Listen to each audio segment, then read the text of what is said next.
kotisa fangati karaba sarayele la aurela ne kamaurema Poro Malion Lumière TV maw kungambora tuguni ala nigo information yere igo Lumière TV nigo fargolo nyanaje o kunafoni igo Lumière TV nigo koduma jamana kunganko ko bafa duguni wala ni be o information yere soro igo Lumière TV groupe Lumière audio adai Lumière TV awulila delikola Lumière TV kanumba lunga uteke au jugu sawoye abada au bismillah Lumière TV sanfɛ walasa ka kunnafoni jɛlen d'aw ma an y'a fɔ yen su ani tile an ka wulikajɔ bɛnnen bɛ ka kunnafoni ko ɲuman an ka wulikajɔ n'an ka baara a bɛɛ lajɛlen bɛnnen don aw bɛ se kunnafoni ɲuman sɔrɔ cogoya min na o de groupe Lumière ka cɛdenw ka su o n'u ka tile o de la an b'a hakili jigin k'a fɔ ko groupe Lumière olu ye baara kura wɛrɛ fara u ka baara kɔrɔ kan n'a fɔ ma ko ka fɛn dɔ fara fɛn dɔ kan n'o ye an ka site web n'an b'a wele ko www.groupelumiere.com désormais aw bɛ se k'a sɔrɔ bɔlɔlɔsiraw bɛɛ lajɛlen sanfɛ il suffit seulement k'a taper www.groupelumiere.com aw bɛ se ka bɔ an ka site ba ka ten kunnafoni jɛlenw k'a d'aw ma diɲɛ don o don n'Ala sɔnna ma aw kɔni kunnafoni tɛna kɛ aw nɛgɛla ye la façon dont an bɛ kunnafoni d'aw ma a vidéo lama YouTube sanfɛ TikTok sanfɛ Facebook sanfɛ o cogoya kelen an bɛna to k'a d'aw ma fana an ka i n'a fɔ site web sanfɛ o de la an b'a fɔ ne ka bisimila n'Ala sɔnna ma groupe Lumière an cɛsiri a ti dabila fewu an ka cɛsiri ti dabila wa a ti jɔ don o don an bɛ baara la an bɛ se ka to aw bɛ se ka lafiya cogoya min na o de la bi kunnafoni minnu n'u fɔra ɲɔgɔn kan Dedewo Sangare n'a ka cɛdenw fɛ k'a lase an ma cɛdenw ka yamaruya a kɔnɔna na nda ale de bɛ janto kumaso in dɔn ka bɔ la an bɛna lase aw ma wa n'Ala sɔnna ma a to dun kan a ko tɛ kɛ basi ye k'a na bɛ dɛsɛ an l'a sɔrɔ kɔrɔbɔrɔkɛ don bamanankan b'o de da n'Ala sɔnna ma kunnafoni jɛlen bɛna da aw ma bi an bɛ kunnafoni ninnu bɛɛ lajɛlen daminɛ min ye o de ye Tunbutukaw fɛ yen nɔ an ka fasoden minnu ye finitigiw ye o y'a jira k'a fɔ k'u ye durun belebeleba fila minnu kun bɛ ka ku ɲɛsi an ka kan ma n'o ye Tunbutukan ye ka kunnafoniw sɔrɔla ani jateminɛw ani hakili sigi kow kɔni yera précisément maajugu ninnu olu kun b'a fɛ ka min jawuli ko min lase an ka jamana denw ma surtout an ka faamaw ma u kɔni ye fɛɛrɛ sɔrɔ a la ka avion ninnu kɔni k'u ci k'u bɔgɔbɔgɔ k'u fili kɛrɛfɛ wa ɲininkali ye min ye yala avion ninnu bɔra min jɔn de y'u ci jɔn de b'u kɔfɛ finitigiw kɔni u bɛ ka fɛɛrɛw sigi sen kan bɛ se k'a to u bɛna dɔn maajugu minnu bɛ ni avion ninnu kɔni kɔfɛ nda avion sans pilote don ni a bɛ f'olu ma ko drone na n'an bɔra yen an bɛ taa précisément an ka jamana in kɔnɔ an ka fasoden dɔ bɛ yen n'u b'a wele ko premier ministre kɔrɔ a tɔgɔ de ko Musa Mara ale kɔni kun bɛ juge ɲɛfɛ le 27 précisément a kun bɛ juge ɲɛkɔrɔ précisément kunun le 29 septembre 2025 n'i y'a kota k'a lajɛ Musa Mara yɛrɛ donna ka sɔrɔ le 1er août 2025 a jirala k'a fɔ ko jamana a bɛ fɔ min ma ko porte préjudice à la réputation de l'État ani a bɛ fɔ min ma ko a n'a ɲɔgɔnnaw dɔ cybercriminalité mɔgɔw kɔni ye Musa Mara bila kaso la ko a ka wulikajɔ n'a ka baara kun ye o de ye k'a kɛ ka ɲɛsin jamana ma dɔw yɛrɛ ko Musa Mara kɔni minɛna sabula a kan ka jateminɛ kan ka k'a la walasa ka a bali n'a fɔ charge minnu ni ani ɲininiw min bɛ ka kɛ n'a fɔ a ma ko enquête walasa kana se ka u terrasser tunu cogoya min na o de la an ka ɲɛmaaw kɔni n'o ye justice ɲɛmaaw ye olu kɔni ye Musa Mara lamɛn précisément cybercriminalité olu ka maaw kɔni u ye Musa Mara lamɛn a lamɛnni kɔfɛ maa min ye i n'a fɔ jamana kɔni ka lasigiden yen nɔ sa n'a fɔ a ma ko ministère public o tɛ procureur ya sawa olu kɔni y'a jira k'a fɔ ko Musa Mara kɔni k'a kan ka san 2 kɛ kaso la n'a fɔ a ma ko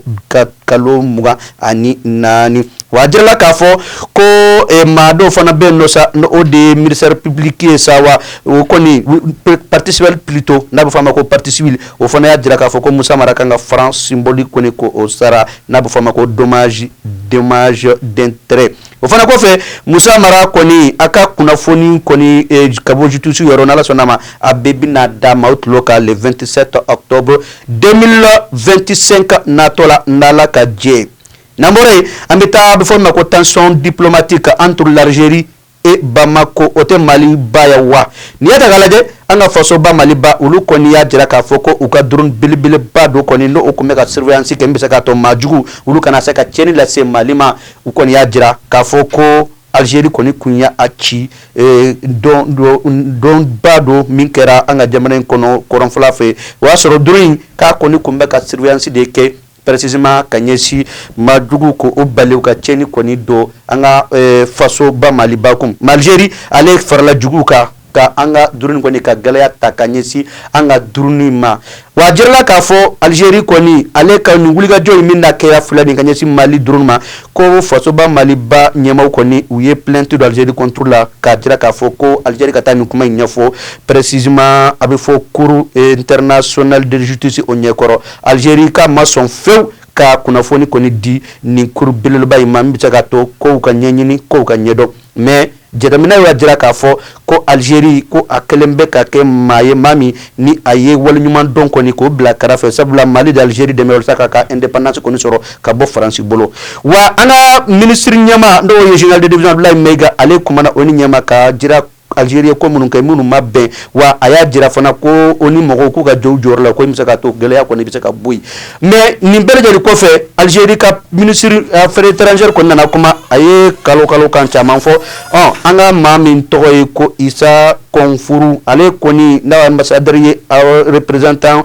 permanent du Mali auprès des Nations Unies ale fana a kɔni a y'a jaabi ka jira la k'a fɔ ko nin kuma ninnu ma fɔ ale ye koyi attaque personnelle mun n'a bɛ k'u kɛ olu ma fɔ a ye koyi min fɔra a ye o de Algérie cɛnni min kɛ a ko ka réparer wa gɛlɛya min bɛ Mali Algérie cɛ fila tɛ koyi i ye cɛnni kɛ i ye cɛnni min kɛ a ma ɲɛ a jɔ a la dɔrɔn k'a fɔ k'a ma ɲɛ sinon an t'a fɔ a k'a sara donc Issa Kanfuru kɔni y'a jira k'a fɔ ko nin gɛlɛya nin tɔɔrɔ ninnu ko fɛn fila tɛ koyi Algérie k'are kɔni dɔrɔn k'ale kɔni ye erreur kɛ wa k'ale bɛ terroriste dɛmɛ a banna o de ɲinina Algérie fɛ donc n'an bɔra yen nɔ an bɛ taa précisément an ka faso ba Maliba halisa an bɛ taa o tongo kɔnɔna na yan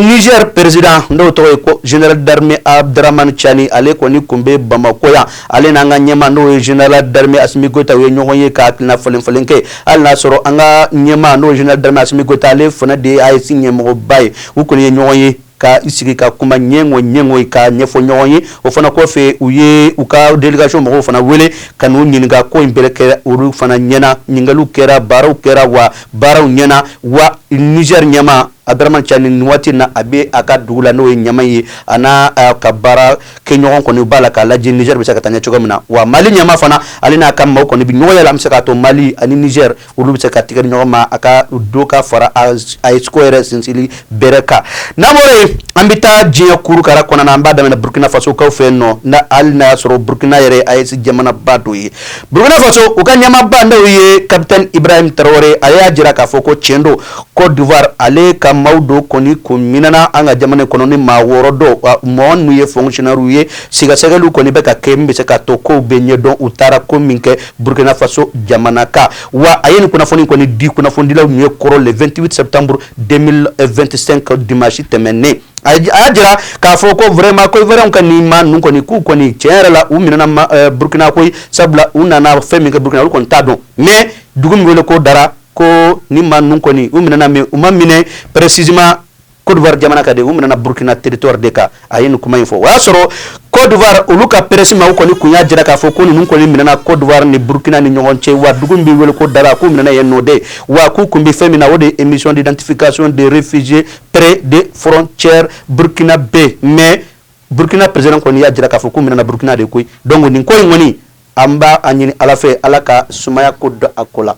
n'an bɔra yen précisément an bɛ taa yɔrɔ min na o de ye Donald Trump fɛ n'o ye aux États-Unis d'Amérique ale kɔni y'a jira k'a fɔ plan pour Gaza e kɔni ti i n'a fɔ hakili sigi kuma ye wa ka bɔ Trump yɔrɔ mais maaw ma da la koyi sabula ale dagawulitari de Benjamin Netanyahu ye wa a jirala k'a fɔ ko Gaza kaw kɔnɔ fɛ n'o ko Benjamin Netanyahu ka ye min kɛ o de ye génocide ye ka siya la tunu kɔni wa gɛlɛya ni tɔɔrɔ o min bɛ Gaza kaw kan Benjamin Netanyahu ko o bɛ wulikajɔ min na ko min bɛ se ka to ko lafiya bina kɔni ko Trump bɛ ka dɛmɛ o baaraw la koyi mais yala Hamas n'o de ye jɛkulu min bɛ ka Gaza kaw dɛmɛ yala u n'a sɔn o ma wa ɲininkali gɛlɛn n'an bɔra yen nɔ i bɛna ye k'a fɔ ko Amérique ɲɛmaa kɔni ale y'a ka hakilinaw bɔ ka bin k'a fɔ i n'a fɔ an ka diɲɛ kurukara maaw ye lundi tɛmɛnen mais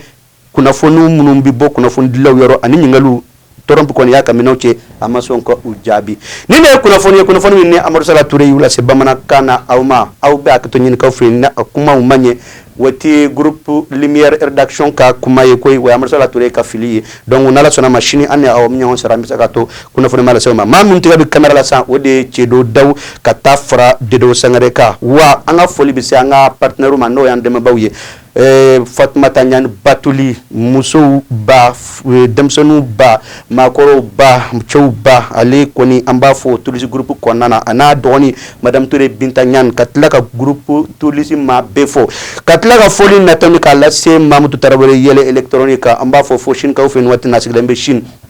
k'a fɔ ka waleɲuman dɔn a n'a ka baarakɛɲɔgɔn bɛ a dɔgɔnin Aziz Tarawele an ka foli tɛni bisa ma a ye k'a mɛn n'Ala sɔnna ma sini wassalam. Salam alaikum, c'est moi Princesse Seida Maba, toujours la fierté de l'AES. Bamako Tche ani Muso Demsen, groupe Lumière TV, Audéa Daye, Anyamoroba, Oye Tonton Amadou Sala Touré. Malide Nuyo, Anga Bente Lema, Anga Mbolo Dinyogoma, Kanfaso Malibo Norola, Koraya Akili, Koraya Manaka Jawili, Koraya Manaka Jawili, Demiseni Akili Manibolaji. Antigi ban famino kani olu kɛra faso cibaga ye tun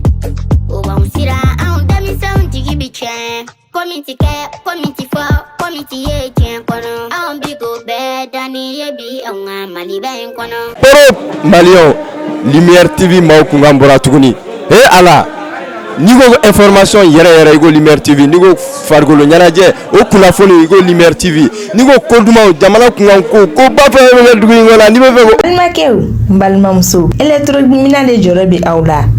o banna pewu walima sɔgɔnɔminɛnw misirikɔnɔminɛnw studio minɛnw salle de conférence minɛnw fo ka taa se bafuluminɛnw ma mɔgɔ kelen pe sɔrɔ yɔrɔ kelen pe hatɛ fune dumasi Che Mamutu Tarawele yele électronique a filɛ ni bɔra Membo sirafara la k'i bi yɛlɛ ka taa centre mable fan fɛ yanni ka fara juste i bi i côté gauche lajɛ yele électronique Che Mamutu Tarawele i b'a sɔrɔ yen nɔ i mɔgɔ mana se minɛn o minɛn ma a minɛn bɛɛ lajɛlen bɛ yen i n'a fɔ baffle guitare lampadaire chaise micro piano b'o la batterie ampli microphone fo ka taa se lumière ma maa o maa bɛ yen k'i b'a fɛ ka galon bɔnda o tuma na sa boli biribiri i ka taa se yele électronique Che Mamutu Tarawele ka yɔrɔ la n'i ye ɲɔgɔnmɛ bila cɛncɛnkulu sanfɛ tɛgɛ t'a yira tuguni dɛ o ye cɛ funɛ dimanche o tuma na sa an bɛɛ lajɛlen ka wuli ka jɔ kɛ an ka Mamutu Tarawele ka yɔrɔ sɛgɛrɛ yele électronique hatɛ